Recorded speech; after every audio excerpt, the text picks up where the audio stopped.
突然阿嬷血压平常控制都大概120/80左右，突然那一阵子血压都冲到大概150、100，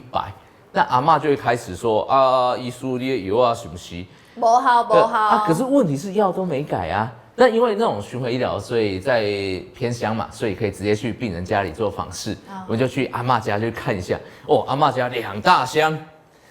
咳嗽糖浆、感冒药水，阿嬷就说：“医师你唔慢，我跟你讲，这吼哦，若是在时啊困起来啉一罐，精神会较好